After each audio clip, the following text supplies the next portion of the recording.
After shaping the root canal, select a master cone that closely matches the apical size. Insert the selected gutta percha point. Make sure that the selected gutta percha fits snugly in the canal, and establish that there is a tug back at its apical extent. Take an X-ray to verify the fit. It is very important to select the appropriate DiaPen tip that most closely matches the size of the prepared canal. To select the appropriate tip, try inserting each size tip one by one. The purpose of this is to measure the length of the canal. Select the largest tip, which can be inserted 3 to 5 millimeters from the apex. Once the appropriate tip is selected, move and set the endo stop according to the measured length. To select an appropriate size for the hand plugger, insert the hand plugger and match it to the DiaPen tip size. Coat the fitted master cone with sealer and insert the cone repeatedly into the canal 2 to 3 times. This will help eliminating any gaps between the gutta percha and the surface of the canal. Turn on DiaPen by pressing the power button.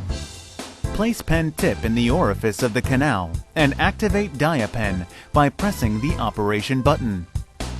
Using the activated pen tip, cut the gutta percha cone.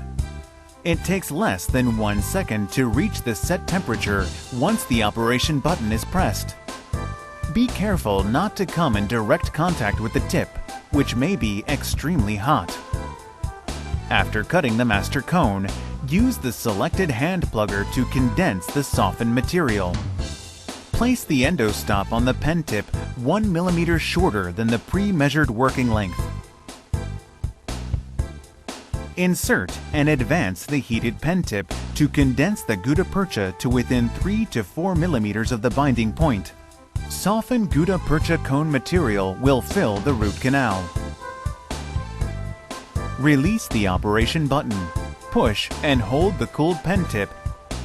Packing down and applying pressure to the melted gutta percha ensures all the lateral and accessory canals are filled.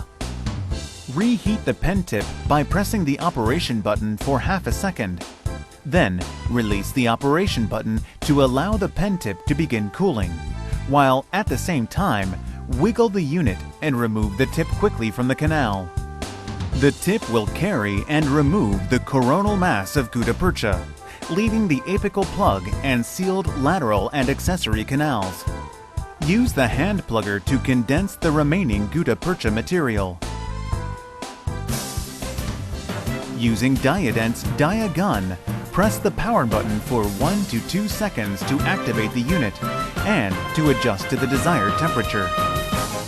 Using DiaGun's tip, make contact with the upper part of the remaining gutta percha material in the canal and transfer heat for 3 to 5 seconds to soften the material.